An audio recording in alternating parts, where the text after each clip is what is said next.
오늘장 미인조를 찾아라. 이상형 월드컵 11월의 첫 거래일입니다. 스타트라인에서 슥 둘러보니까 일단 시작은 괜찮습니다. 코스피가 2300선을 뚫어내면서 오늘 안정적인 질주를 하고 있는 모습인데요. 9월 이후에는 뭐 한 달 반 만에 이런 흐름을 보여주고 있죠. 코스닥도 700선을 코앞에 두고 있는 화요일장입니다. 네, 우리 시장 10월장을 참 잘 버텨줬다는 생각이 드는데요. 어제 미증시 하락으로 좀 조정 나오지 않을까 싶었는데 오늘 장 초반부터 시장 강하게 흘러주고 있네요. 오늘은 코스피가 2320선을 돌파해주면서 이 삼성전자가 6만전자로 주가 회복했고요. 또 오늘은 폴란드의 원전 수출 가능성에 원전주들 그리고 우크라이나 재건주들, 2차 전지주들 강한 흐름 보여주는 오전장 지났습니다.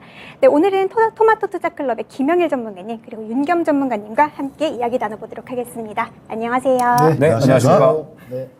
자, 그러면 두 분의 전문가와 함께 꼽은 8개의 특징 주입니다. 대진표가 어떻게 나왔는지 지금부터 공개해드리죠. 네, 오늘장 이상형 월드컵 8강의 1라운드부터 가보겠습니다. 원희룡 국토부 장관이 사우디 방한을 결정했습니다. 다름이 아니라 네움시티의 수주를 위해서인데 여기 걸려있는 돈이 수백조 원이라는 거죠. 이 기대감으로 솟구치는 종목들입니다. 자, 먼저 유신인데요. 앞서 우크라 재건주로도 큰 움직임을 보인 바가 있는데 오늘은 아주 로켓을 쏘아 올립니다. 사상 최고 주가 기록 중이고요. 이와 맞붙는 종목은 원전의 대장주라고 봐야 되겠죠. 도시를 만들면 원자력 발전도 들어갈 테니 네움시티 기대감도 있고 또 폴란드 수주 기대감까지 블록들 이후에 휘청했던 주가를 오늘 오랜만에 강력하게 끌어올리고 있습니다. 1라운드 들끓어오르는 승부를 기대해 주시죠. 네, 2라운드 오늘뿐만 아니라 최근에 시장을 이끌고 있는 섹터죠. 2차 전지, 그중에서도 양극재 대장주 두 종목을 맞붙여 봤습니다. LG화학 대 LNF의 대결인데요. 먼저 LG화학은 3분기 호실적 결과와 성장 모멘텀까지 부각받으면서 주가 강세 보이고 있고요. 한편 LNF는 두산 에너빌리티와 자체 재활용 기술을 적용한 배터리 소재 리사이클링 협약을 체결했다는 소식에 상승 탄력 받고 있네요. 이 두 종목 간의 대결 잠시 후 2라운드에서 만나보시죠. 자, 바로 이어서 3라운드로 가보겠습니다. 화장품과 제약바이오의 대결인데요. 둘 다 참 어려운 고비를 넘기고 있습니다. 먼저 화장품의 대표주자인 아모레퍼시픽. 중국의 소비 부진이 워낙 뚜렷하니까 중국향 매출 비중이 높은 화장품은 실적이 제대로 나올 수가 없었죠. 자, 그래서 주가도 끝없이 내렸는데 이제부터는 개선될 수 있다는 평가를 듣고 있습니다. 자, 그리고 승부를 펼칠 ST팜도 비슷하게 실적이 좀 부진합니다. 당장 3분기 실적도 잘 안 나와서 목표 주가 하향 리포트도 나오고 주가도 많이 내렸는데요. 하지만 앞으로 매출이 다시 늘어날 것이란 희망적인 분석도 나오기 시작했습니다. 자, 역경의 탈출구를 먼저 마련할 종목은 누가 될지 3라운드를 주목해 주시고요.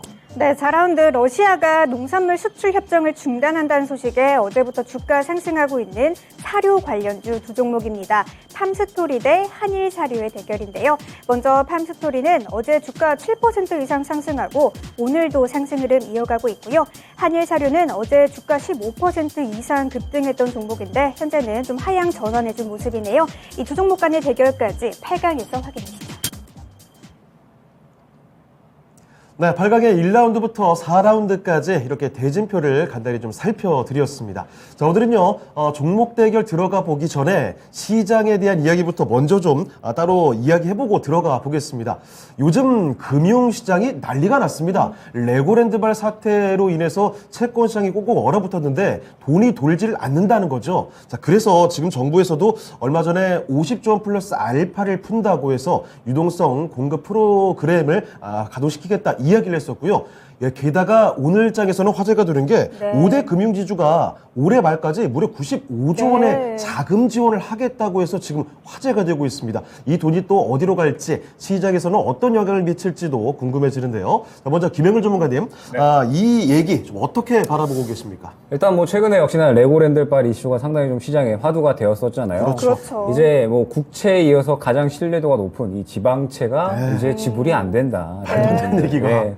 뭐 그러면서 이제 뭐 정상적인 부분이 아니라 또 이제 그냥 갚지 않겠다라고 이제 이야기를 한 부분이기 때문에 뭐 이 부분에 대해서 지금 이제 계속적으로 이 신뢰성이 좀 많이 떨어진다라는 부분들. 그렇죠. 그러면서 이제 이 가장 신뢰도가 높은 채권이 지불이 안 된다라는 부분에 대해서 이 외국인들의 신뢰성이 상당히 떨어졌기 때문에 그렇죠. 어떤 투자자가 이제 그렇죠. 투자를 하겠습니까? 그렇죠. 그러면 이제 이 2천억에서 시작을 했던 게 지금 이제 이 국가의 이 채권 시장이 흔들할 만한 그런 이제 큰 이슈가 이제 됐다라고 볼 수가 있을 것 같습니다. 때문에 이 부분에 대해서 이제 우리나라 정부에서 이 채권 시장을 좀 안정시키는데 50조 이상을 좀 투입을 했잖아요. 네. 그러면서 이제 뭐 이 부분에 대해서 추가적으로 자금을 조금 이제 투여를 하는 그 이제 유동성을 좀 확보를 하는 그런 차원이다라고 보고 있습니다. 예. 뭐 내용을 보게 되면은 이제 시장 유동성 확보에 약 한 70조 원 정도, 그다음에 이제 채권, 그다음에 이제 증시 안정 펀드에 약 한 10조 정도 들어가는데 예. 결과적으로 이렇게 이제 자금이 투입되게 된다라고 했을 때 일단 뭐 다들 기억을 하시겠지만 코로나 때 이제 어느 정도 이 국가에서 이 증시를 좀 어느 정도 안정시키기 위해서 돈을 네. 투입을 했었잖아요. 네. 그러면서 이제 뭐 2020년에 역대급 상승이 나왔던 것처럼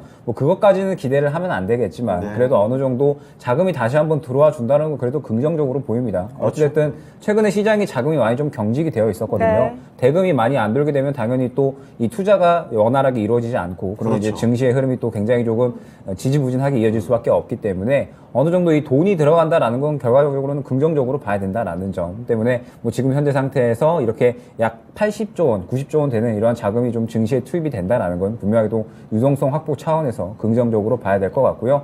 뭐 이 부분에 대해서 이제 너무 안정적으로 보기보다는 이제 뭐 굉장히 뭐 앞서도 많이 말씀드렸지만 이제 예. 이슈들이 또 많이 대기 중이잖아요. 당장 이제 FOMC도 있고 중간 그렇죠. 선거도 있고 네. 여러 가지가 있기 때문에 이런 이제 이슈들 가운데 그래도 긍정적인 이슈 하나 정도는 나와줬구나라는 생각 정도로 이제 증시에 참여해 주시면 될 것 같습니다. 네. 네.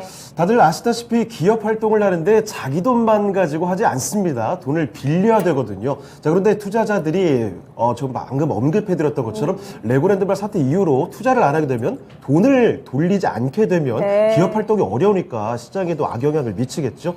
이걸 해소하기 위해서 이렇게 자금이 지원되는 일이 계속 이뤄지고 있습니다. 그러면은 시장에는 일단 긍정적으로 작용이 될 테지만 앞으로 또 기다리는 변수들도 있다라는 거죠. 같이 한번 감안해 주시면 좋을 것 같네요. 네, 윤겸 전문가님, 이 5대 지주의 시장에 대한 수혈, 어떻게 좀 시장 흐름 이어질까요? 저는 표현을 좀 네.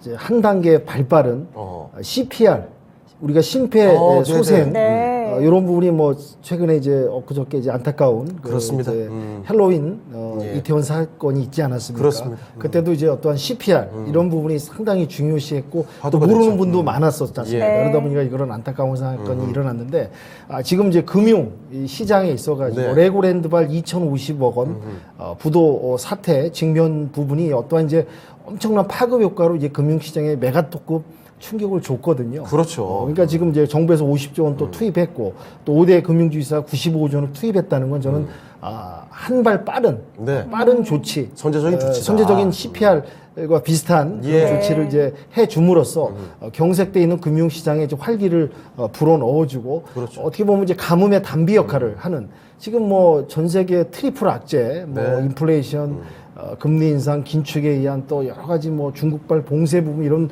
부분에서 우리나라가 수출도 지금 어렵고 네. 뭐 모든 뭐 중소기업뿐만 아니라 자영업들 모든 그 이런 그 경제 활동을 하는 모든 분야가 네. 어렵지 않겠습니까? 이런 자금이 이제 수혈됨으로써 이제 어떠한 이제 순환할 수 있는 역할을 좀 해주고 증시에도 일단은 뭐 이게 완전히 반전할 수 있는 트리거 정도는 아니겠지만 그래도 증시를 좀 안정시킬 수 있는 그런 부분을 효과가 있지 않겠나 그렇게 보고요. 단 한 가지 이제 이 부분이 어떠한 이제 추세 전환에 의한 그런 이제 전반적인 상승을 기대하는 건 좀 어렵고요. 예. 전반적인 세계 증시, 세계 경제하고 맞물려서 그렇죠. 조심히 좀 보면서 접근하면서 시간을 갖는 네. 그런 게임으로 진행되는 부분을 갖다 염두하면서 접근해야 되지 않을까 그렇게 생각이 됩니다. 네. 네. 역시 두 분의 이야기의 맥락은 일치하는 것 그러네요. 같습니다. 네. 시장의 지금 흐름, 추세를 완전히 돌릴 만한 그런 이슈까지는 아니지만 그래도 긍정적으로 작용은 될 것 같네요. 자, 일단 시장에 대한 이야기 짚어봤고요. 자, 그러면 지금부터는 종목 대결로 들어가 보겠습니다. 자, 오늘 장 이상의 월드컵 8강의 1라운드부터 확인해 보겠습니다. 자, 1라운드의 대결은요, 유신과 두산 에너빌리티의 대결입니다. 자, 그러면 각각 전문가들께서는 어떤 선택을 해주셨는지 선택부터 들어보도록 하죠. 자, 네. 김영글 전문가님, 유신과 두산 에너빌리티입니다. 어디로 가실까요? 사실 이제 네. 이 두 섹터 다 사업 규모가 지금 어마어마하거든요. 그렇죠. 네, 억 단위가 아니라 조 단위로 가기 때문에 네. 사업 규모는 정말 어마어마한데 저는 두산 에너빌리티 쪽에 그래도 아. 오랜만에 귀환이잖아요. 예. 두산 그렇죠. 에너빌리티 쪽에 한번 한 표를 던지겠습니다. 알겠습니다. 알겠습니다. 자, 두산 에너빌리티 많이 좀 쉬고 있었던 종목으로 골라주셨고요. 네, 윤겸 전문가님 일단 오늘 두 종목 다 날아오르고 있는데 어디로 가야 할까요? 네, 오늘 저 두 종목 다 지금 상당히 지금 뭐 거의 상한가를 향해 네. 대단합니다. 달려가는 지금 아주 뭐 엄청난 상승력을 보여주고 있습니다. 네. 저도 오늘은 또 이 저 김영일 전문가 보니까 두 분 합이 잘 같은 맞으시잖아요. 네. 오늘도 같은 스타트가 시작이 되네요. 예. 두산 그런가요? 에너빌리티로 선정하도록 하겠습니다. 알겠습니다. 두 분 다 두산 에너빌리티를 선택해 주셨는데 이유 한번 좀 들어보죠. 네. 자, 김영일 전문가님, 유시는 너무 높게 솟구쳐서 주가 부담, 요것도 급락의 리스크를 감안을 하신 건가요? 뭐 그런 부분도 있겠죠. 네. 그리고 이제 저번 주에 한번 또 이상형 미인주로 뽑혔었잖아요. 아하. 네, 네. 때문에 이제 우리가 지금 현재 상태에서 저번 주에 좋은 걸 이미 알았고 그러고 이제 목표가도 이미 도달을 한 거잖아요. 네. 사실상. 오늘 와 그렇죠. 말도 안 되게 올라가더라고요. 네, 정말. 상한가를 한번 이제 찍고 왔으니까 네. 때문에 이제 지금 현재 상태에서 뭐 내용을 보게 되면 이제 원희룡 이 국토부 장관이 사우디를 이제 4달 방문할 것이다라고 예. 이야기가 나오면서 이제 네옴시티 관련된 총 수주 예상 규모가 이제 650조 정도로 이제 확인이 되고 있어요. 굉장하죠. 어마어마합니다. 네. 그렇죠. 어마어마하기 때문에 당연히 또 우리나라 기업들도 어마어마하게 수혜를 받을 수 있다. 그렇죠. 이제 이러한 기대감이 커지고 있는 그런 상태다라고 볼 수가 있을 것 같고 유신은 이제 실질적으로 관련된 이제 기업이기 때문에 지금 현재 상태에서 이제 가장 대표적인 또 한미 글로벌과 함께 대장주로 움직이고 있다라고 봐야 될 것 같습니다. 네. 다만 이제 저는 여기서 이제 네옴시티를 슬슬 조금은 주의해야 될 구간이다라고 여겨지는 게 네. 이미 이제 한미 글로벌이나 유신이나 저가 대비 엄청나게 큰 상승이 나온 상태예요. 그런 대단합니다. 상태에서 예. 네.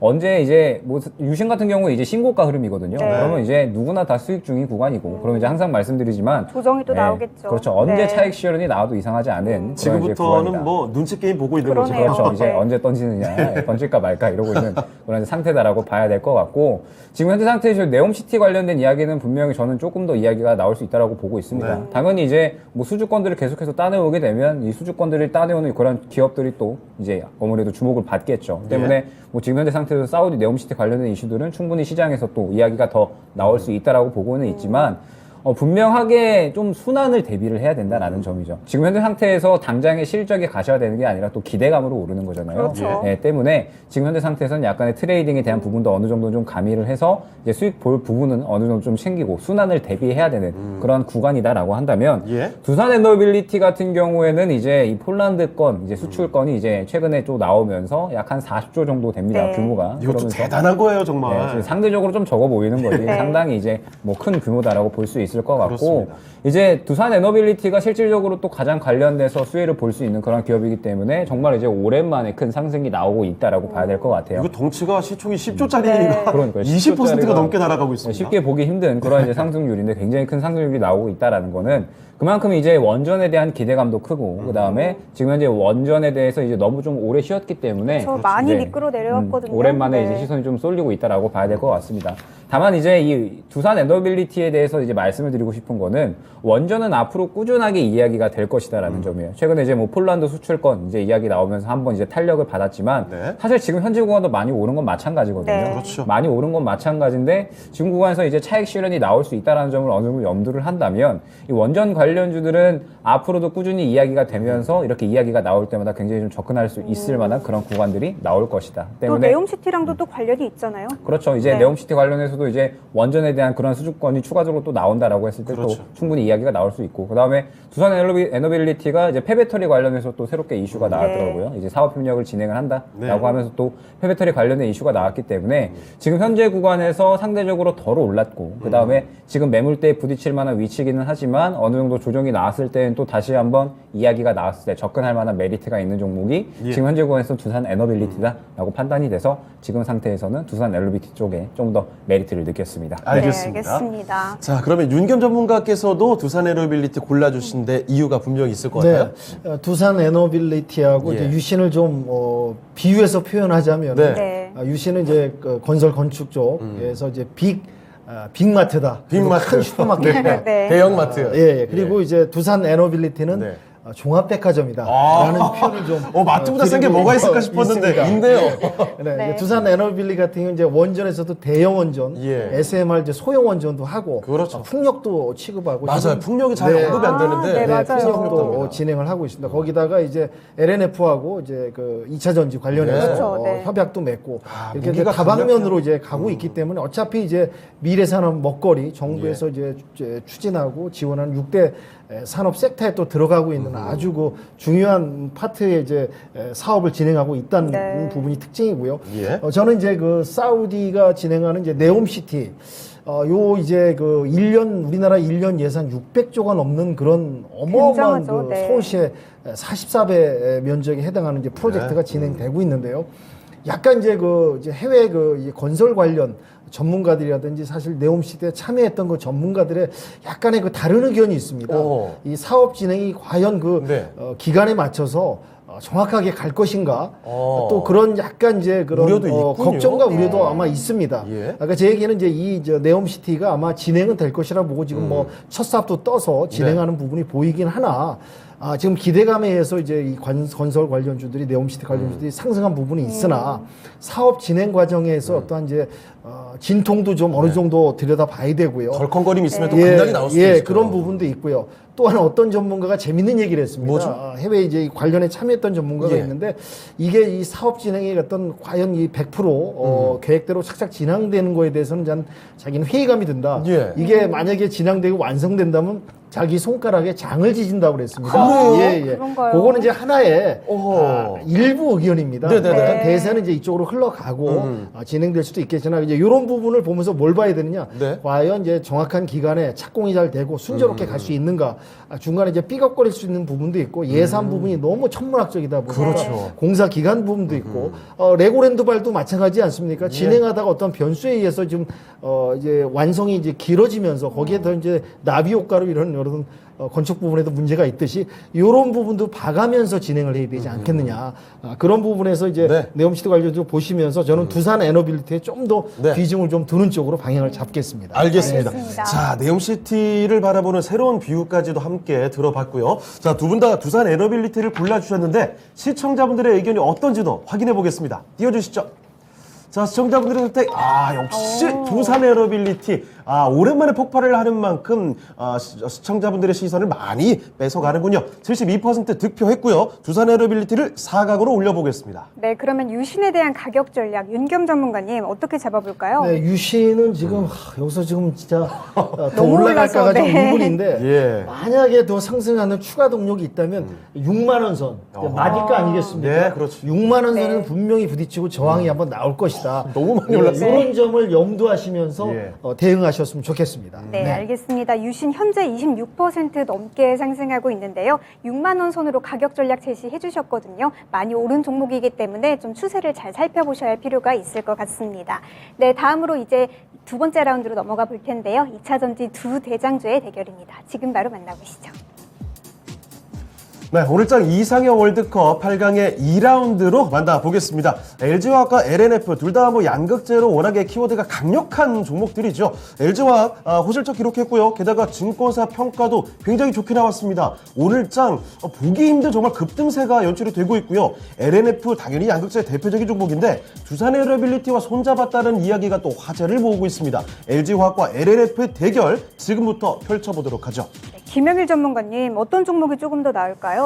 이 두 종목을 보면서 네. 약간 이제 시장에서 엄친아 쌍둥이 형제다라고 이제 보였습니다. 두 종목을 나쁘게 말하는 분들 조금 본 적이 없는 것 같아요. 본 적이 없기 때문에 네. 정말 잘 나가는데 여기서 이제 누가 더 형이냐 그것만 이제 고르면 될 것 같아요. 예. 네. 저는 LG화학 가도록 하겠습니다. 오늘 성적 정말 잘 나온 네. 그 큰형이죠. 큰형입니다. 자, 알겠습니다. LG화학 선택해 주셨고요. 네, 윤겸 윤겸 전문가님. 전문가님은요? 네, 이 두 번째도 연달아 또 같이 호흡이 맞아가는 것 같습니다. 네. 근데 저 또- 오늘은 예상이 다 돼요, 사실. 예, 어느 정도 참 그 8강전부터 윤곽이 좀 보입니다. 예. 분들이. 그래서 저도 LG화학 쪽으로 비중을 두겠습니다. 알겠습니다. 네, 알겠습니다. 자, 김영일 전문가님, LG와 윤겸 전문가께서도 마찬가지 판단을 내려주셨는데 둘 다 좋은 종목이 있지만 오늘 LG화학이 너무 강하네요. 네. 뭐 최근에 이제 다들 알고 계시겠지만 뭐 IRA에 대한 이야기들 그러면서 이제 2차 전지 쪽에 굉장히 조금 수급이 많이 잘 들어가고 그렇죠. 있습니다. 네. 그러면서 뭐 LG화학이 가장 이제 뭐 선두를 달리고 있다라고 봐도 무방할 것 같은데 내용을 보게 되면 이제 LG화학이 사실상 이제 양극재 쪽에서는 가장 큰 형이다라고 봐야 되잖아요. 네. 이제 네. 포스코 케미칼이 이제 올해 매출 약 한 2조 정도가 예상이 되는데 LG화학 같은 경우는 올해 약 한 4조 6천억 정도가 예상이 됩니다. 네. 그러면 이제 뭐 확연하게 매출 부분에 대해서도 이제 차이가 난다라고 볼 수가 있을 것 같고 그렇죠. 그러면서 이제 이 LG화학 같은 경우에는 기본적으로 이 어느 정도 내재화를 좀 잘 해놨죠. 밸류 체인을 좀 잘 만들어 놨기 때문에 LG 에너지 솔루션이 또 굉장히 미국에서 이 북미향 매출들을 많이 늘려나가고 그렇죠. 있고 네. 그러면서 이제 공장들을 많이 증설을 해 나간다라고 했을 때 생산량이 당연히 늘어날 수밖에 없잖아요. 그러면 이제 당연히 LG화학에 대해서 양극재 매출 이러한 이제 양극재 생산량도 늘어날 수밖에 없기 때문에 이런 이제 이 가치 샷을 어느 정도 좀 잘 만들어 놓지 않았느냐라고 생각이 됩니다. 때문에 지금 현재 상태에서 LG화학 같은 경우에는 이제 어느 정도 성장할 만큼 계속적으로 좀 남지 않았느냐라고 생각이 돼요. 지금 예. 이제 전기차에 대해서는 계속적으로 수요가 증가할 것이다 이야기가 되고 있는 상태이기 때문에 뭐 앞으로도 계속적으로 이 LG화학의 이 성장도는 좀 확연하게 좀 늘어날 수 있지 않을 것이냐라고 이제 어느 정도 판단이 네. 되고 있는 그런 상태입니다. 그러면서 지금 현재 이 계속적으로 IRA 관련해서 우리나라 이제 뭐 LG 그다음에 뭐 SK 등등 해가지고 계속적으로 또 미국과 이야기를 나누고 있잖아요. 이런 부분에 대해서 어느 정도 합의를 잘 이끌어낸다라고 했을 때에는 또 폭발적으로 오히려 이 IRA가 또 이 기업이 성장해 나갈 수 있는 그런 이제 동력이 되지 않을까 싶습니다. 예. 반면에 이제 LNF 같은 경우에 물론 이제 굉장히 좀 좋은 기업이죠. 네. 그러면서 뭐 지금 현재 미국 내에서 또 당연히 생산량이 늘어나게 되면 LNF 또한 마찬가지로 수혜를 볼 수 있는 기업입니다. 예. 뭐 또 테슬라와 직접적으로 또 연관이 있는 그러한 기업이기 때문에 테슬라 계속적으로 좀 생산량을 늘려 나가게 되면 또 마찬가지로 LNF도 수혜를 받을 수 있는 그러한 기업인데 지금 현재 상태에서 두 종목을 놓고 봤을 때 확연하게 형과 동생 느낌으로 해서 차이가 난다라고 하면 아무래도 이 LG화학이 조금 더 시장을 이끌 수 있는 그런 이제 양극재 쪽에서는 큰 형이 되지 않을까 판단이 되기 때문에 네. LG화학 고르도록 하겠습니다. 네, 알겠습니다. 알겠습니다. 윤겸 전문가님, 뭐 두 종목 다 좋은 종목인데 그래도 LG화학 골라주신 이유 한번 들어볼까요? 뭐 좋은 그 특징에 대해서 네. 김용일 김용일 전문가께서 다 전문가님. 네. 좋게 말씀을 해주셨고요. 그렇습니다. 한마디로 짧게 표현한다면은 둘 다 아주 이렇게 똘똘한 형제인데 그렇습니다. 그래도 형만한 아우가 없다. 예, 예. 네. 역시 그 LG 화학이 이번에 이제 실적 부분에서 확실히 네. 보여줬었습니까? 맞아요. 게다가 그 시작이 조금 혼란스러울 때는 역시나 좀 더 안정적인 그렇죠. 큰 그렇죠. 종목으로 네. 눈길이 갈 수밖에 없을 것 같아요. 양극재에서 어떤 뭐 이게 형과 아우 잘 나가는 예. 뭔가 보여주는 그런 형제 종목인데요. 이 형이 LG화학이 어떤 실적으로서 뭔가 확실하게 시장에 좀 보답해주고 네. 투자자들한테 뭔가를 좀 이 LG화학 앞으로 더 커간다. 네. 확실한 부분을 여기다 보여준 부분.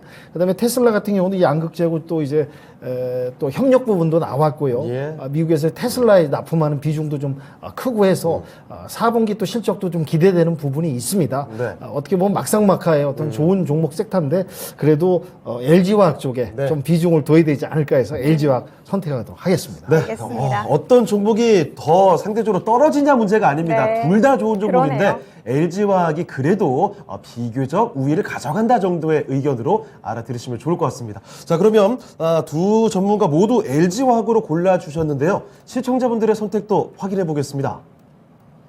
자, 과연? 시청자분들의 선택, 네, 역시 LG화학으로 많이 갔네요. LNF도 선전했지만 LG화학이 63% 득표했고요. LG화학 이렇게 사각으로 올려보겠습니다. 네, 그러면 LNF 관해서는 김영일 전문가님 가격 전략 얼마로 잡아볼까요? 네, 뭐 LNF도 마찬가지입니다. 최근에 이제 상승이 좀 잘 나오고 있기는 하지만 네. 저는 아직 이 수급적인 측면에서는 살짝 보수적으로 좀 봐야 된다라고 보고 있기 때문에 지금 현재 공원에서 다운 매물대가 24만 원 정도에서 확인이 되거든요. 때문에 네. 24만 원 안내드리도록 하겠습니다. 알겠습니다. LNF 현재 22만 7천 원 구간인데 24만 원으로 김영일 전문가님께서 가격 전략 세워주셨거든요. 잘 전략적으로 참고하시길 바라겠습니다. 네, 이제 8강의 세 번째 라운드 3라운드 지금 바로 만나보시죠.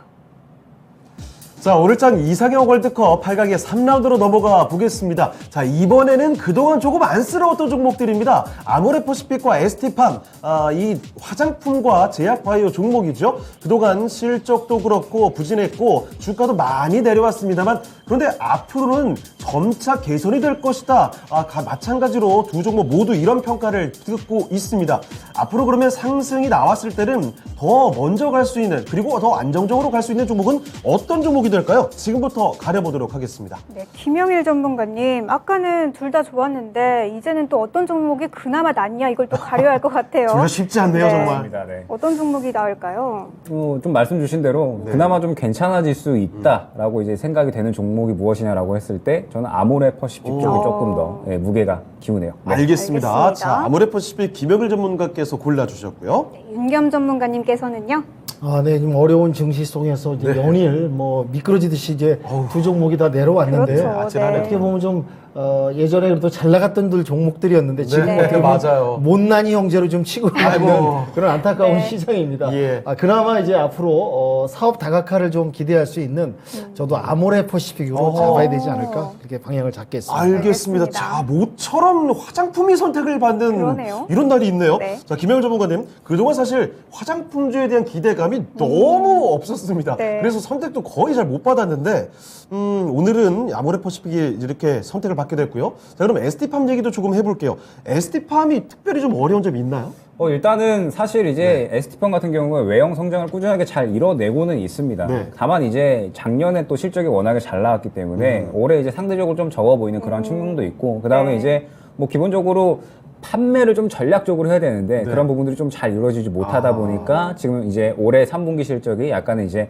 어느 정도 좀 하락하는 네. 그런 이제 모습이 나아졌다라고 볼 수가 있을 것 같습니다. 그러면서 역시나 이제 최근에 바이오 종목들을 보게 되면 뭐 셀트리온만 봐도 그렇지만 어느 정도 실적이 또 잘 나와주는 종목들 그렇죠. 내에서 이제 뭐 좋은 이슈가 있다라든지 모멘텀, 뭐 임상 이슈라든지 혹은 뭐 파이프라인을 늘린다라든지 여러 가지 이제 좋은 이슈가 나올 때 이제 실질적으로 좀 상승이 나오고 있거든요. 때문에 지금 현재 상태에서 바이오 관련된 종목들은 마찬가지로 이 우려감이 시장에 어느 정도 이제 작용을 하는 상태에서는 이제 실적이 좀 받쳐주는 종목들 위주로 봐야 되지 않을까.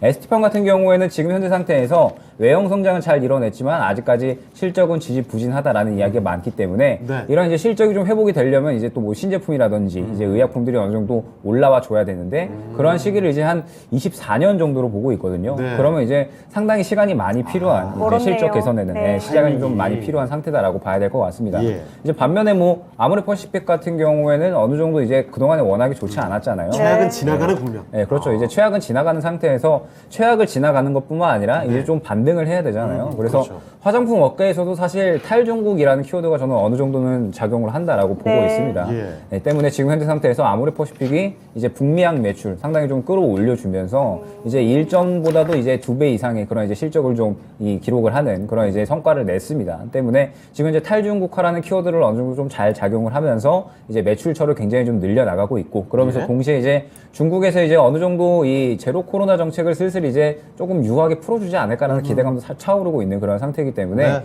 실적 회복에 대한 기대감은 조금 더 아모레 퍼시픽이 작용을 하고 있다라고 네. 봐야 될 것 같아서 저는 아모레 퍼시픽 고르도록 하겠습니다. 알겠습니다. 네, 알겠습니다. 윤겸 전문가님께서도 아모레퍼시픽 골라주셨는데 중국에 대한 그런 리스크에도 불구하고 조금 더 실적에 대한 회복 기대감 좀 더 강하다고 보시는 거죠? 네네. 뭐 지금 사실 중국 얘기하면 좀 머리가 속상하죠. 아파요. 머리 아프고 지근지근합니다. 예. 별로 좀 우리나라에 대한민국에 별로 도움을 주지 못하는 코로나 발발국이면서도 네. 저렇게 또 봉쇄까지 또 뭐 또 이 코로나로 해서 얼마나 고통받는 국가들이 많습니까? 근데 저는 이제 그렇습니다. 중국을 보면 좀 대국답지 않은 게 네. 좀 전 세계 전 국가에게 좀 사과 한마디 좀 하고 거기에 따른 좀 어떠한 지원책도 좀 뭐 대국답게 보여줘야 되는데 우리 그런- 투자자분들 얼마나 고생했어요. 그렇습니까? 예, 맞아요. 또 뭐 또 사드 설치하면 보복만 하려고 그러고 도움이 안 되는 별로 좀 예. 동네에서 만나면 별로 반갑지 않은 동네형 정말 정부를 가라앉히셔야겠어요. 예예 그런 보이세요. 이 말씀을 드리냐? 네. 아모레 퍼시픽도 중국발 효과를 얼마나 특수를 누렸습니까? 그렇죠. 이제 코로나 굉장했죠. 이후에 네. 회복되지 못하고 계속 이제 주가가 이제 내려오고 했는데 지난해만 해도 30만 원 찍었잖아요. 네, 거기서 네, 이렇게 맞습니다. 내려왔습니다. 예, 예. 그런데 지금 이제 실적 부분은 지금 다소 떨어지긴 했으나 이제 말씀하신 대로 탈중국에서 새로운 시장, 북미 시장이라든지 뭐 북미 유럽 쪽으로. 시장 쪽으로 이제 눈을 돌려야 되고 유럽 다각화를 노리는 앞으로 이제 기대감에서 한번 아모레 퍼시픽을 다시 한번 저점을 딛고 다시 올라설 수 있는 어떠한 이제 변화가 있지 않을까 그렇게 생각되고요. ST팜 같은 경우는 이제 3분기 실적이 좀 안 좋게 나왔죠. 네. 네. 거기다가 이제 공급 부분 영업이익이 좀 부진했던 부분, 그래서 2024년 정도 돼야지 생산성이 좀 증가돼서 시간을 갖고 좀 주가를 지켜봐야 되지 않나, 예. 이런 차이점이 있지 않나 보고 있습니다. 알겠습니다. 네, 같은 의견을 또 주셨네요. 네, 자 그러면 아모레퍼시픽 두 분 다 같은 선택이었는데 이번에도 시청자분들의 선택과 일치가 될지 한번 확인해 보겠습니다. 네, 시청자분들의 선택은 좀 달랐는데요. 네. 아주 박빙의 대결이 됐습니다만 근소한 차이로 ST팜, 제약바이오에 대한 기대감이 조금 더 있는 게 아닌가 이런 생각이 듭니다. 자, 시청자분들의 선택은 근소한 차이로 ST팜이 됐습니다만 전문가분들의 선택이 아모레퍼시픽으로 일치가 됐기 때문에 4강 진출 종목은 아모레퍼시픽이 되겠습니다. 네, 아무래도 두 종목 다 시청자분들이 참 많이 기다리고 계신 그런 맞아요. 종목인 것 같습니다. ST팜에 관한 가격 전략 윤겸 전문가님 얼마로 세워볼까요? ST팜 같은 경우는 지금 뭐 내려가고 있는 추세거든요. 네, 오늘도 많이 이제 역으로 좀 내려오더라고요. 네. 목표 주가를 잡으려니까 참 쉽지 않습니다. 오늘 9% 빠지네요. 네, 아유. 네. 근데 이제 반등을 다시 딛고 회복해서 올라간다면 저는 이제 85,000원대가 저항 라인이 아닐까. 그때까지 한번 보시는 게 어떨까 해서 정리 말씀드리겠습니다. 예. 네, 알겠습니다. ST팜 저항 라인인 85,000원대까지 가격 전략 세워주셨거든요. 많이 내려가고 있지만 좀 계속해서 흐름 살펴보시면서 희망 갖고 기다리시면 좋겠습니다. 네, 이제 8강의 마지막 라운드 4라운드 지금 바로 만나보시죠. 네, 오늘장 이상형 월드컵 8강의 4라운드로 가보겠습니다. 자, 이번에는요, 러시아에서 어제 부각된 이슈가 있었죠. 농산물 수출 협정에 불참하겠다. 이래서 사료, 비료 관련주 오랜만에 솟구쳤습니다만 오늘장도 마찬가지죠. 그런데 좋다 말았다 라고 볼 수가 있을까요? 주가 또 많이 다시 내려오고 있습니다. 자, 팜스토리와 함께 한일사료의 대결인데요. 과연 두 종목 중에 고른다면 어떤 종목으로 골라야 될지 판단해 보겠습니다. 자, 윤겸 전문가님. 팜스토리와 한일사료 좀 올라갔던 거 좀 다 네, 뱉어내고 있거든요. 그러네요. 둘 중에 만약 고른다면 어디로 가는 게 좋을까요? 네, 저는 뭐 비슷한 라이벌인데요. 네. 라이벌 대결인데 팜스토리 쪽으로 좀 한 표를 좀 주겠습니다. 알겠습니다. 윤겸 전문가께서는 팜스토리로 선택을 해주셨고요. 네, 김영일 전문가님 또 텔레파시가 통했을까요? 뭐 이제 완전히 같은 관점인데 네. 오늘 또 정확하게 또 같이 가는 것 같네요. 그러네요. 팜스토리 고르도록 형제 하겠습니다. 아니십니까? 오늘 옷도 약간 비슷하네요. 네. 자, 두 분 다 이렇게 팜스토리로 골라주셨는데, 자, 이것도 사실 쉽지 않았을 것 같습니다. 네. 윤겸 전문가님, 다 비슷한 종목이잖아요, 사실. 어떤 차이가 있을까요? 같은 뭐 사료, 양계 이런 이제 뭐 돈육 관련해 갖고 이제 이쪽 전문적으로 기업 운영을 하는 업체들이고요.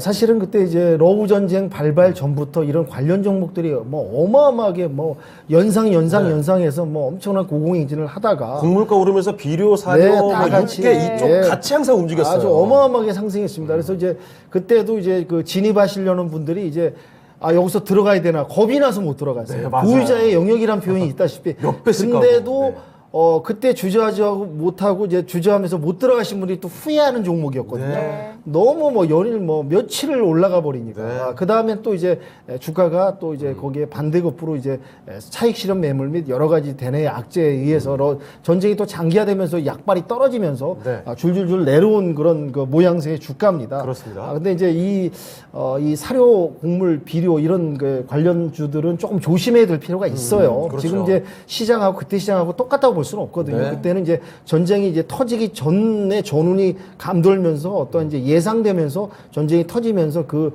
효과가 이제 좀 어느 정도 기간이 나왔다 보면 지금은 이제 시장 장세가 다르기 때문에 이런 종목들은 좀 신중히 들어가시고 예. 또 수익이 났을 때는 수익 실현 매물을 빨리 좀 내는 이런 네. 단기 전략으로 발빠르게. 풀어가는 게 그렇죠. 어떨까 그렇게 생각이 됩니다. 알겠습니다. 네, 알겠습니다. 자, 윤겸 전문가 의견 한번 들어봤고요. 네, 김영일 전문가님께서도 같이 팜스토리 골라주셨거든요. 이유 들어볼까요? 사실 그런데 저는 두 종목은 거의 뭐 큰 차이가 없다라고 보고 있습니다. 그렇죠. 큰 차이가 네. 없고 이제 뭐 어제 러시아발 이슈로 인해서 이제 다시 한번 이 흑해가 막혔다라는 이제 이슈에 인해서 곡물 관련주들을 오르기는 했는데 저는 시장에서 종목들을 볼 때 가장 어려운 종목이 아닌가라는 생각이 들어요. 네. 이제 저도 그렇게 어려움을 느낀다면 당연히 네. 뭐 시청자분들께서도 마찬가지다라는 생각이 변동성이 듭니다. 너무 큰 것 같아요. 변동성도 크고 이슈가 나올 때마다 올랐다가 또 순식간에 차익 실현이 그렇죠. 나와버리니까 맞아요. 대응하기에는 굉장히 좀 어려운 종목이 아닌가라는 생각이 듭니다. 그러면서 이제 우리가 이 종목들을 접근할 때는 메리트가 있어야 되잖아요. 메리트가 있어야 되는데 아까 윤겸 전문가님께서 말씀을 하셨던 것처럼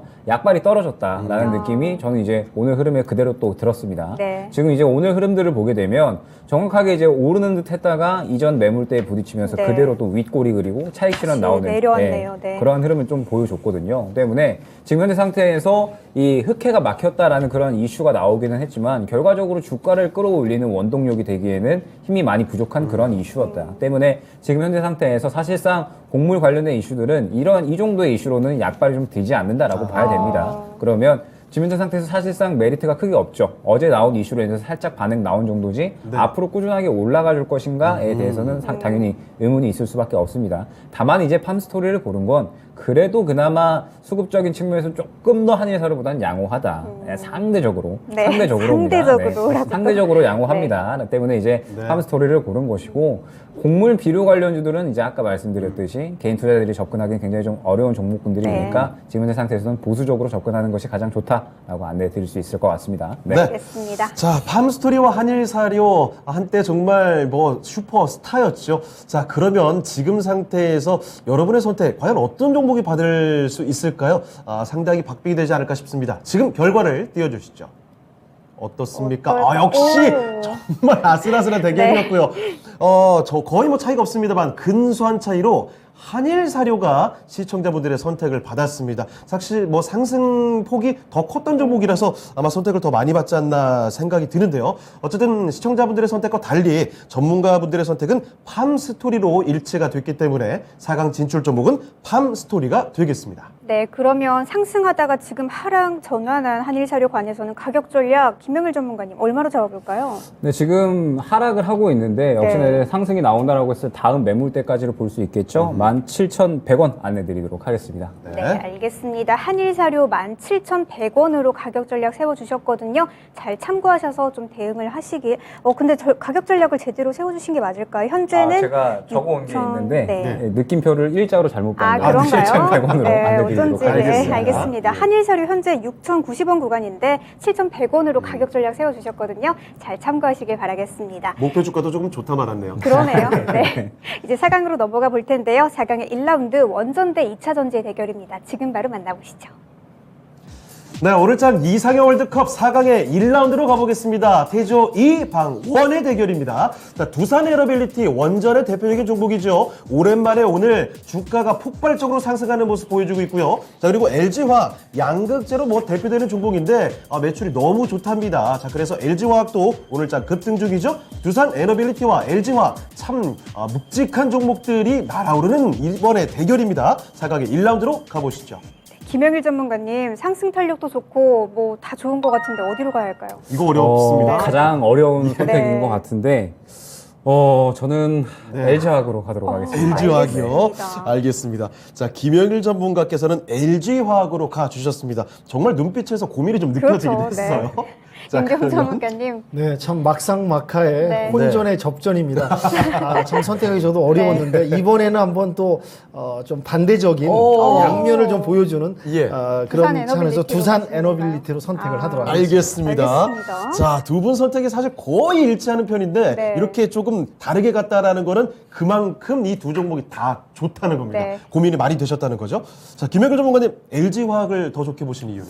역시나 이제 지금 현재 시장 상황을 고려를 했을 때 저는 이제 계속해서 많이 강조드리지만 2차 전지가 전지. 그나마 네. 주도주 섹터를 흉내낼 수 있다라는 부분 때문에 앞으로 이제 계속적으로는 이야기가 다뤄질 수밖에 없고 이제 LG화학을 고른 이유는 LG화학보다는 전체적인 2차 전지 분위기를 봤을 때 앞으로도 꾸준히 이제 이야기가 될 수 있지 않을까라는 그런 이제 긍정적인 관점이 조금 더 많이 보인다라고 볼 수가 있을 것 같아요. 네. 네. 물론 이제 두산 에너빌리티도 지금 최근에 좋은 이슈들을 많이 내뱉고 있기는 하지만 그렇습니다. 상대적으로 이 두산 에너빌리티를 제외하고 원전 관련주들은 굉장히 좀 이 수급적인 부분에 의해서 올라가는 듯 하다가 떨어지는 그런 이제 종목들이 굉장히 그렇더라고요. 많거든요. 예전에 네. 다 좋았던 것 네. 같은데. 그렇죠. 이제 뭐 대표적으로 뭐 한신기계, 뭐 그렇죠. 그다음에 뭐 보성파워텍 등등해서 여러 가지가 있는데 그러한 종목들 가운데 이제 어느 정도 선별적인 매매가 필요하고 그러면서 이 지금 현재 상태에서는 어느 정도 또 살짝 쉬어갈 수 있는 이제 이슈가 지나갔기 때문에 살짝 쉬어갈 수 있다라고 한다면 지금 현재 LG화학을 필두로 한 2차전지 관련주들은 쉬어가기보다는 계속해서 이제 치고 나갈 수 있는 그런 힘을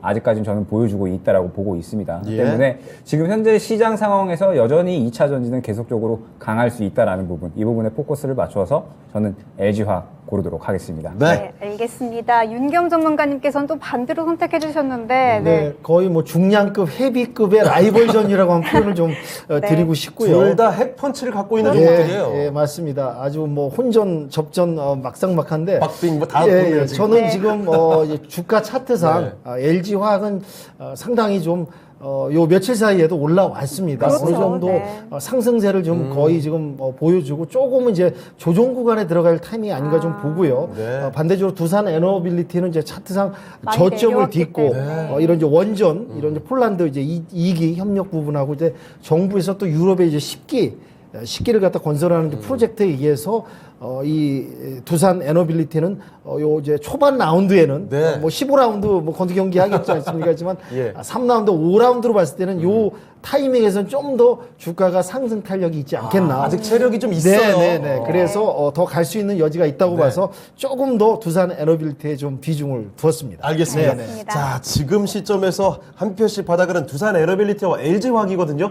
아마 시청자분들도 선택하시기가 정말 어려웠을 것 네. 같습니다. 어떻게 골라주셨는지 지금 바로 확인해 보시죠. 자, 어떻습니까? 우와. 역시 승부는 정말 네. 정말 치열했고요.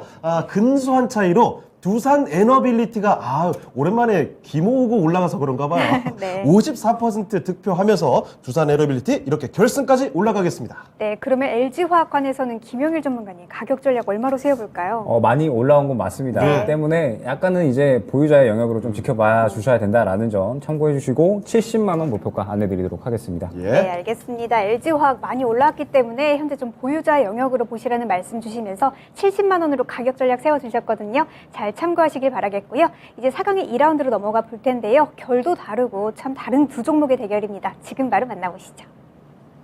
네, 오늘장 이상형 월드컵 이번에는 4강의 2라운드로 가보겠습니다. 그런데 1라운드와 분위기가 상당히 좀 다른 게 지금까지 주가 흐름이 참 많이 부진했던 두 종목입니다. 먼저 화장품주인 아모레 퍼시픽이 있고요. 실적 개선에 대한 기대감 나타나고 있습니다. 자, 그리고 팜스토리의 경우에는 러시아 이 곡물 수출 협정에 철회를 했다는 이슈와 함께 부쩍 올랐다가 다시 또 가라앉았거든요. 자, 아모레 퍼시픽과 팜스토리의 대결 지금부터 확인해 보시죠. 네, 김영일 전문가님 어떤 종목이 조금 더 나을까요? 고민이 그렇게 많이 되지는 않네요. 아모레 퍼시픽 고르도록 하겠습니다. 네, 알겠습니다. 자, 이번에는 김영일 전문가께서 정말 쉽게 네. 되게 안정적인 눈빛이었어요. 네. 자, 알겠습니다. 윤겸 전문가님 또 어떤 비유해 주실지 궁금한데요. 이번에도 뭐 네. 김영 전문가님과 같은 이제 종목인데요. 네. 예. 리스크, 모험은 피해가자. 아하. 조금 안정되게 예. 그렇죠. 저점 구간이고 이제 상승 동력이 있으니까 아모레 퍼시픽으로 가야 되지 않을까 생각이 듭니다. 알겠습니다. 네, 알겠습니다. 자, 그러면 김영일 전문가님, 아모레 퍼시픽 정말 뭐 당연히 일로 가야지 이런 그렇죠. 눈빛이었는데요. 이제 아까 말씀드렸듯이 팜스토리는 굉장히 좀 단발성 이슈고요. 네. 네, 그러면서 시장에서 더 올릴 만한 메리트가 있냐라고 봤을 때는 살짝 이제 애매한 부분이 없지 않아 있다라고 네. 봐야 될 것 같습니다. 반면에 이제 아모레 퍼시픽 같은 경우에는 그동안은 정말 좋지 않았지만 최악의 국면은 이제 지나갔죠. 지나간 상태에서 이제 사업 다각화를 좀 어느 정도 진행을 해야 되는데 그 부분에 있어서 굉장히 좀 잘 해내고 있다. 굉장히 이제 북미양 매출이라든지 뭐 추가적으로 아시아권에 대한 매출들 계속적으로 잘 끌어올려주고 있기 때문에 지금 현재 상태에서 아모레 퍼시픽이 실적 개선에 대한 기대감이 올라준다라고 했을 때 마찬가지로 이 주가 회복에 대한 기대감도 훨씬 더 높다라고 봐야 될 것 같아요. 때문에 지금 현재 상태에서 기대감 그리고 이제 메리트가 그나마 있는 쪽은 당연히 아모레 퍼시픽이다라고 봐야 될 것 같기 때문에 예. 선택에 망설임은 없었습니다. 네, 알겠습니다. 알겠습니다. 자, 윤겸 전문가께서도 망설임이 전혀 없는 선택이었던 것 같습니다. 네네. 네. 목표를 어떠한 이제 목적지를 가는데 야간 운행을 해야 된다. 네. 근데 이제 자동차를 타고 갈 것이냐, 네. 오토바이를 타고 갈 것이냐. 오토바이 위험한데요, 이거. 전 자동차요. 비유를 한다면은 네. 그렇게 좀 표현을 하고 싶고요. 그래도 지금 저점을 딛고 안정되게 추세로 해서 조금 사업 다각화, 기대감의 부분에서는 네. 리스크를 피하는 차원에서 아모레 퍼시픽으로 가야 되지 않을까. 네. 팜스토리는 좀 약간 테마적인 주행하기가 조금 앞에 안개 전구, 아이고. 안개를 뚫고 오토바이를 타고 예. 가야 되는 그런 상황이 아닐까. 그렇게 어. 표현을 좀 드리고 싶습니다. 알겠습니다. 알겠습니다. 자, 저희 이상형 월드컵의 비유의 달인 문학가 윤경 선생님의 의견까지 들어봤습니다. 네. 자, 그러면 두 분 다 아모레 퍼시픽을 골라주셨는데요. 시청자분들의 선택까지 확인해 보겠습니다.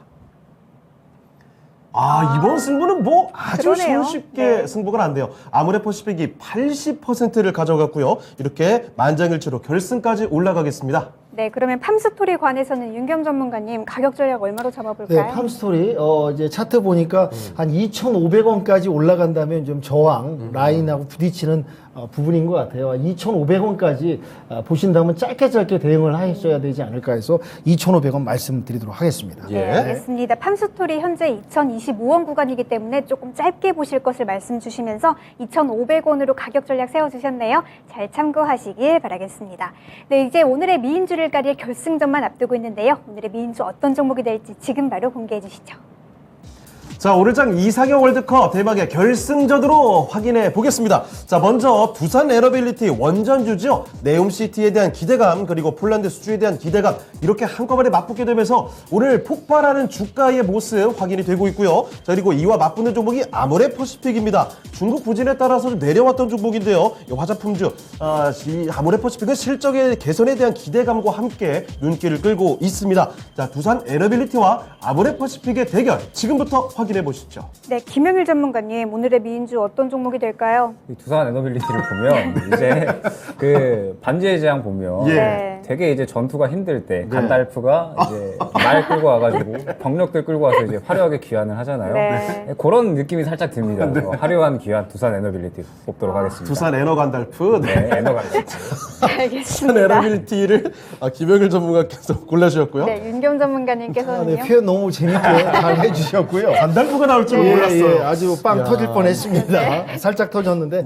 역시 두산 에너빌리티로 가야죠. 알겠습니다. 알겠습니다. 자, 역시 딱 눈에 보이는 그러네요. 승부가 아니었나 싶기도 한데, 네. 자, 그럼 김영일 전문가님, 간달프까지 나오게 된 네. 이유. 그만큼 이제 굉장히 기대감도 크고 그다음에 워낙에 이제 자금이 많이 돌던 힘이 센 이제 섹터잖아요. 그렇죠. 그 중에서도 대장주다라고 한다면 당연히 이제 이 굉장히 이 강한 그런 종목이다라고 봐야 될 것 같습니다. 그러면서 워낙에 이제 많이 조금 숨을 죽이고 있다가 다시 한번 이제 수주권들에 대한 이야기가 나오면서 결과적으로는 이 기대감을 살려줬다라고 봐야 될 것 같아요. 그러면 이제 지금 현재 상태에서 이 원전에 대한 기대감은 어느 정도 다시 한번 차오른 상태에서 이슈가 다시 한번 나올 때마다 순환될 수 있을 만한 그런 구간들은 잡아갈 수 있다는 뜻이 되겠죠. 네. 때문에 지금 현재 구간에서 원전에 대한 종목들은 계속적으로 두산 에너빌리티를 포함을 해서 예. 관심으로 지켜보면서 수익을 노릴 수 있는 그런 구간을 준비해야 된다 말씀드릴 수 있을 것 같습니다. 알겠습니다. 네, 알겠습니다. 자, 윤겸 전문가님, 두산 에너빌리티와 아모레퍼시픽, 요거 비교가 좀 안 됐나요? 네, 굳이 이제 비교한다면은 네. 두산 에너빌리티는 주가 목표상 네. 단거리 선수다. 그 목표 지점이 예. 멀지 않다. 대신 아모리 퍼시픽은 3,000m 중거리, 아, 중거리 멀어요. 선수도 네. 좀 시간이 걸리면서 3,000m 죽습니다, 예, 죽어요. 호흡을 갖고 예. 길게 목표치까지 거북이 네. 진행으로 좀 가야 되지 않을까 해서 두산 에너빌리티가 단기간에는 목표가에 빨리 도달하지 않을까 생각이 됩니다. 알겠습니다. 알겠습니다. 자, 확실히 정말 어마어마한 폭발력을 오늘 짱 유감없이 보여주고 있는 두산 에너빌리티입니다. 자, 그러면 두 분의 선택이 두산 에너빌리티로 일치가 됐거든요. 시청자분들의 선택도 확인을 해봐야 되는데 과연 그게 정확히 일치가 됐을지 한번 확인해 보도록 하겠습니다. 네, 자, 과연 시청자분들의 선택, 와, 이렇게까지 차이가 납니까? 숫자가 좀 잘못된 것 같아요. 어쨌든 네. 두산 에너빌리티가 90% 넘게 정말 압도적인 표 차이로 이렇게 시청자분들의 선택까지 받게 됐습니다. 자, 그러면 오늘장 두산 에너빌리티 이렇게 모두의 선택을 받게 됐습니다. 최고의 미인주는 바로 두산 에너빌리티가 차지를 하게 됐습니다. 네, 오늘의 미인주는 예. 완전 그 중에서도 두산 에너빌리티가 차지하게 됐네요. 네. 축하드리고요. 그럼 가격 전략 알아볼 텐데요. 오늘 준우승한 종목 있죠. 아모레퍼시픽 먼저 알아볼까요? 윤겸 전문가님. 네, 아모레 퍼시픽 1차 저항 그 라인이 저는 12만 원대, 12만 원까지 한번 들고 가시면서 그때는 아마 저 고전까지 수익이 나온다면 또 매물 정리 일부 하시면서 12만 원까지 보셨으면 좋겠습니다. 네, 알겠습니다. 아모레퍼시픽 두 전문가님 모두 다 단기적인 전략보다는 조금 더 중장기적으로 볼 것을 말씀 주시면서 12만 원대로 가격 전략 세워주셨고요. 오늘의 미인주죠. 두산 에너빌리티 관해서 가격 전략 김명일 전문가님 얼마로 세워볼까요? 일단 두산 에너빌리티는 오늘 상승이 좀 많이 나오고 있습니다. 그렇습니다. 때문에 지금 현재 구간에서 매물대가 있는 구간은 17,000원이라고 이제 봐주시면 좋을 것 같아요. 네. 때문에 이 구간을 돌파를 해줘야지 추가적인 이 상승이 나올 수 있다라는 점 안내드리면서 네. 일단 1차 목표가는 17,000원 안내드리고요. 이제 뭐 여기서 추가적인 상승이 나온다라고 하면 2만 원 정도까지 노릴 수 있다라는 점 안내드리도록 하겠습니다. 네, 알겠습니다. 두산 에너빌리티 일단 오늘도 많은 상승이 나왔기 때문에 일단 1차적으로는 짧게 17,000원까지 가격 전략 잡아주셨고요. 그 이후에는 2만 원까지 가격 전략 세워주셨네요. 잘 참고하시길 바라겠습니다. 네, 오늘장 최고의 미인주는 그래서 두산 에너빌리티가 차지를 하게 됐습니다. 자, 그리고 마치기 전에 한 가지 더 말씀드릴 내용이 있습니다. 자, 먼저 윤겸 전문가님 공개 방송 있으시죠? 네, 11월 첫날 첫날 네. 개장을 했고요. 네. FOMC도 앞두고 있고 그 이후에 이제 어떠한 시장 전략을 대응할 것인가에 대해서 네. 소통하는 시간을 갖도록 하겠습니다. 4시부터 네. 진행합니다. 알겠습니다. 알겠습니다. 자, 오늘 4시부터 윤겸 전문가의 공개 방송이 있으니까요. 많은 참여 부탁드리겠습니다. 김영일 자, 전문가님 네. 없으실까요? 제 매매 정수라고 할 수가 있을 것 같아요. 이제 네. 9시부터 10시까지 1시간 만에 수익 챙기는 방법에 대해서 또 안내해 드릴 예정이니까 네. 마찬가지로 4시에 진행합니다. 네. 네. 자, 김영일 전문가의 공개 방송까지도 함께 해주시면서 두 분의 전문가와 함께 이 어려운 시장을 어떻게 빠져나가야 되는지 그 전략들을 가져가시길 바라겠습니다. 네, 지금까지 투자 판단에 도움이 될 만한 조언 말씀 드렸습니다. 하지만 특정 종목의 상승과 하락을 보장하진 않는다는 점 참고해 주시길 바랄게요. 네, 저희는 내일 이 시간에 다시 뵙도록 하겠습니다. 시청해주신 여러분 고맙습니다.